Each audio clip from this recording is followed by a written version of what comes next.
पहले छूटा माँ बाप का साथ, फिर तंगी में बीता बचपन। जाने कैसे राजेश खन्ना बने बॉलीवुड के पहले सुपरस्टार।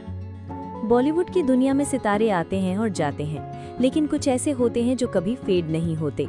राजेश खन्ना एक ऐसा ही नाम है जिसने 60-70 के दशक में करोड़ों दिलों पर राज किया।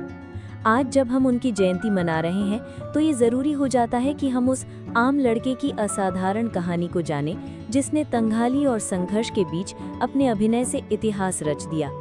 माँ बाप का साथ छूटा, बचपन बीता कठिनाई में। राजेश खन्ना का जन्म जतिन खन्ना नाम से हुआ था।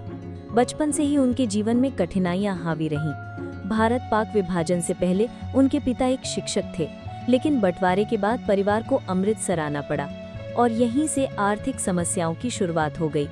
पिता की नौकरी छूट गई और परिवार को तंगी ने घेर लिया। परिस्थितियां इतनी खराब थीं कि उनके पिता ने उन्हें मुंबई में रह रहे रिश्तेदारों के हवाले कर दिया ताकि वे वहां बेहतर जीवन जी सकें। थिएटर से शुरू हुआ एक्टिंग का सफर। मुंबई पहुंचने के बाद जतिन यानी भविष्य के राजेश खन्ना ने पढ़ाई के साथ साथ थिएटर की दुनिया में कदम रखा। महज 10 साल की उम्र में उन्होंने मंच पर अभिनय करना शुरू कर दिया था। बचपन से ही उनमें अभिनय को लेकर जुनून था, लेकिन परिवार इस राह को अपनाने के पक्ष में नहीं था। इसके बावजूद उन्होंने अपने मन की सुनी और एक्टिंग को करियर बनाने की ठानी। अपने अभिनय के प्रति समर्पण को देखते हुए उन्होंने अपने नाम में भी बदलाव किया। जतिन से वे राजेश खन्ना बन गए और यहीं से शुरू हुआ एक नए सुपरस्टार का उदय। इंडस्ट्री में धमाकेदार एंट्री। राजेश खन्ना ने बॉलीवुड में 1966 में फिल्म आखिरी खत से डेब्यू किया।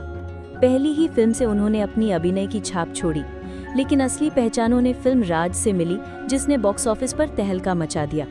उस दौर में एक फिल्म का बजट लाखों में होता था और राज का बजट करीब 65 लाख रुपए था। इस फिल्म ने 1 करोड़ से अधिक की कमाई की और यहीं से राजेश खन्ना का नाम बॉलीवुड के पहले सुपरस्टार के रूप में जुड़ गया। सुपरस्टारडम का वो दौर। राजेश खन्ना का करियर किसी जादुई कहानी से कम नहीं है। करियर की शुरुआत के कुछ ही वर्षों में उन्होंने लगातार 15 सुपरहिट फिल्में दी, जो आज भी एक रिकॉर्ड है। उस दौर में उनकी लोकप्रियता इतनी थी कि उनके फैंस उन्हें खून से खत लिखा करते थे। उनके घर के बाहर भीड़ ऐसे जुटती जैसे किसी मेले का आयोजन हो। राजेश खन्ना के लिए एक अलग कर्मचारी नियुक्त किया गया था, जो सिर्फ उनके प्रशंसकों के खत पढ़ता और उन्हें संभालता। वो अपने समय के पहले ऐसे अभिनेता बने जिनका स्टाइल, मुस्कान और डायलॉग डिलीवरी यूथ आइकन बन गई। निजी जीवन में भी उतार चढ़ाव। जहां राजेश खन्ना का फिल्मी करियर आसमान छू रहा था, वहीं उनका निजी जीवन हमेशा सुर्खियों में रहा। उनका व्यवहार कभी कभी चौंकाने वाला होता था। सफलता के शिखर पर पहुंचने के बाद उन्होंने कई उतार चढ़ाव देखे, जिनमें रिश्तों की पेचीदगियां और करियर में गिरावट भी शामिल थीं। उनकी शादी अभिनेत्री डिम्पल कपाडिया से हुई थी, लेकिन ये रिश्ता भी समय के साथ कमजोर होता गया। फिर भी डिम्पल उनके अंतिम समय तक उनके साथ रहीं। आखिरी समय और फैंस की जुदाई।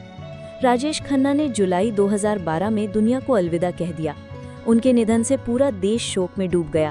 फैंस की आंखों में आंसू थे और उनका घर आशीर्वाद फूलों से भर गया।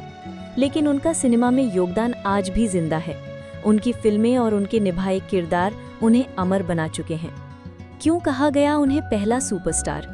राजेश खन्ना से पहले भी कई लोकप्रिय अभिनेता हुए थे, लेकिन सुपरस्टारडम को जिस तरह उन्होंने परिभाषित किया, वैसा किसी और ने नहीं किया।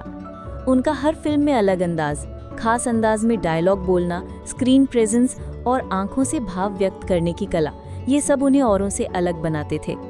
उनकी फिल्मों की सफलता, फैंस की दीवानगी और लगातार हिट्स ने उन्हें वो दर्जा दिया जिसे आज भी बॉलीवुड का पहला सुपरस्टार कहा जाता है।